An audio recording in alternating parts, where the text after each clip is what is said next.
Une des questions historiques, c'est de se demander comment les chrétiens ont décidé quels livres devaient faire partie du canon et quels livres devaient en être exclus. L'Apocalypse de Pierre, l'Apocalypse de Jean, l'Évangile de Thomas, l'Évangile de Pierre, l'Évangile de Matthieu. Comment les chrétiens ont-ils choisi? Il y a eu d'innombrables discussions. Et dans cette discussion, les chefs chrétiens ont établi plusieurs critères. Il y en avait 4. Le premier avait à voir avec l'ancienneté. Un livre devait avoir été écrit vers l'époque de Jésus ou de ses apôtres. Par exemple, il y avait un livre très populaire chez les chrétiens du IIe siècle, Le Pasteur d'Hermas, mais il fut décidé que le livre n'était tout simplement pas assez ancien. Il ne remontait pas au temps de Jésus, donc il a été exclu. Le premier critère était donc l'ancienneté du livre. Le second critère exigeait que le livre soit apostolique. Il devait avoir été écrit par un apôtre ou un compagnon des apôtres.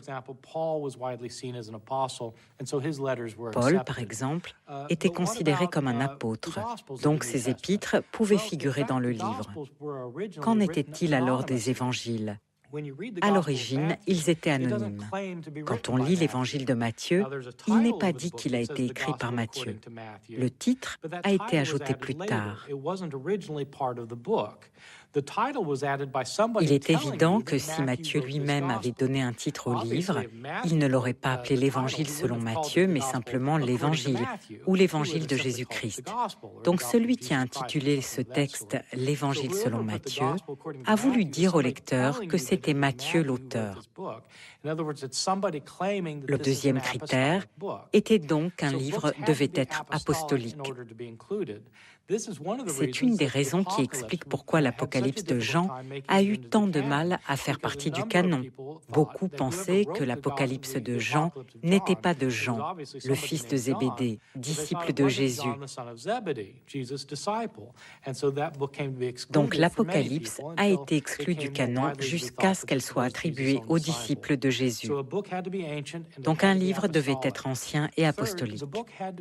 Troisième critère, le livre devait être catholique. Catholique est un mot grec qui veut dire universel. Les livres ne devaient pas être seulement utilisés dans un endroit ou un autre, mais être largement connus dans l'ensemble de l'Église. Il fallait qu'ils soient catholiques pour être inclus. Donc ils devaient être anciens, apostoliques, catholiques et dernier critère orthodoxe, qui signifie bon enseignement ou bonne croyance. If a book taught something that was contrary to the right belief, then obviously it couldn't be La question, bien sûr, est qu'est-ce qu'une bonne croyance? On oppose souvent l'orthodoxie à l'hétérodoxie. Hétérodoxie signifiant une autre croyance. Mais bien sûr, l'orthodoxie est ma croyance et l'hétérodoxie est votre croyance.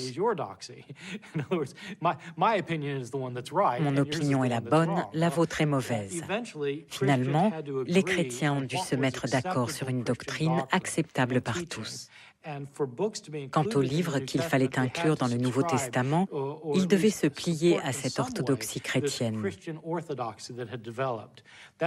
C'est pourquoi des livres comme les évangiles de Matthieu, de Marc, de Luc et de Jean ont été inclus. On considérait qu'ils soutenaient la bonne vision de Jésus. Quant aux évangiles de Pierre, de Thomas, de Philippe, de Judas, ils en ont été exclus parce qu'ils enseignaient des vues hérétiques inacceptables.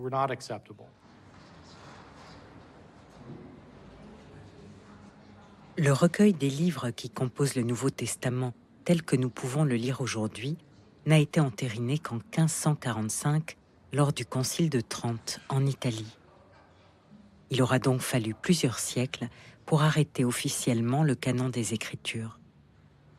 Dès la fin du IIe siècle, Irénée de Lyon a été l'un des premiers pères de l'Église à s'employer à cette tâche. Son coup de génie aura été de retenir 4 évangiles, malgré leurs divergences et leurs contradictions.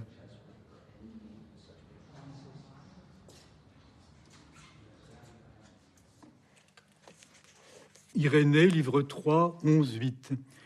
Par ailleurs, il ne peut y avoir ni un plus grand nombre, ni un plus petit nombre d'évangiles. En effet, puisqu'il existe 4 régions du monde dans lesquelles nous sommes et 4 vents principaux, et puisque d'autre part, l'Église est répandue sur toute la terre et qu'elle a pour colonne et pour soutien l'Évangile et l'Esprit de vie, il est naturel qu'elle ait 4 colonnes qui soufflent toutes parts l'incorruptibilité et rendent la vie aux hommes. D'où il appert que le Verbe, artisan de l'univers, qui siège sur les chérubins et maintient toutes choses, lorsqu'il s'est manifesté aux hommes, nous a donné un évangile à quadruple forme, encore que maintenu par un unique esprit. Alors déjà, le simple fait de garder 4 évangiles est une gageure extraordinaire. Parce qu'on aurait très bien pu imaginer de n'en garder qu'un. Et après tout, c'était la position de Marcion, qui ne gardait que l'évangile de Luc. Mais Irénée refuse catégoriquement cela. Il dit qu'il faut qu'il y ait 4 évangiles, alors pour des raisons symboliques qui ne sont pas très convaincantes aujourd'hui, parce qu'il y a 4 directions du monde, 4 points cardinaux, 4 animaux dans la vision d'Ézéchiel, etc. Donc il y a un symbolisme du chiffre 4, qui est un symbolisme de plénitude cosmique, en quelque sorte. Mais ce qui est intéressant, c'est qu'il dit au passage que les hérétiques sont justement ceux qui ne gardent qu'un seul évangile. Par exemple, dit-il, les gnostiques ne gardent que l'évangile de Jean. Les judéo-chrétiens ne gardent que l'évangile de Matthieu. Et pour faire bonne mesure, il va inventer 2 autres groupes qui ne gardent que Marc et Luc, et qui probablement n'ont jamais existé que dans sa tête. Mais peu importe. Enfin, Luc, si. Luc, c'est Marcion. Mais Marc, on ne connaît aucun groupe qui n'ait gardé que l'évangile de Marc. Donc, en tout cas, il garde les 4, et il se rend bien compte que c'est difficile. Et cet effort de polyphonie, de maintenir cette polyphonie, c'est vraiment l'un des traits de l'orthodoxie chrétienne. Irénée de Lyon, le premier insiste. Il faut les 4 évangiles. Il faut les conserver tous les 4, même s'ils présentent des contradictions. Et nous ne viendrons pas à bout de ces contradictions en éliminant certains évangiles, ni en recourant à la critique textuelle, ni en supprimant certains passages problématiques. Nous viendrons à bout de ces contradictions en conservant le texte tel quel et en cherchant à l'expliquer par la voie du commentaire. C'est l'exégèse qui aura cette tâche. Puisqu'il y a des contradictions, on n'en finira jamais de commenter le texte. Manifestement, lorsque Irénée, à la fin du IIe siècle, dans les années 180, dit il y a 4 évangiles et il faut les garder, hein, et ne pas les réduire à un seul.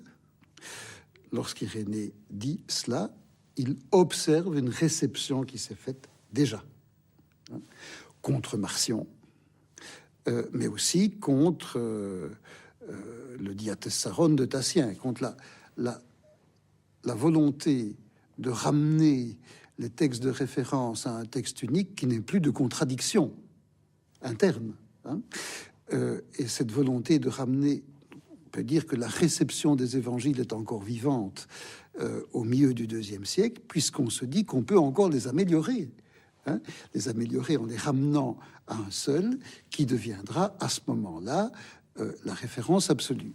Alors le diatessaron, finalement, ne prend pas ce texte qui est, on pourrait dire, le dernier acte de l'écriture évangélique, n'est pas reçu, ou sera reçu seulement par une partie de l'Église, mais il va y avoir une résistance des communautés et résistance de théologiens comme Irénée, qui perçoivent avec une extrême sagesse qu'il faut que la littérature évangélique soit multiple pour ne pas être totalitaire.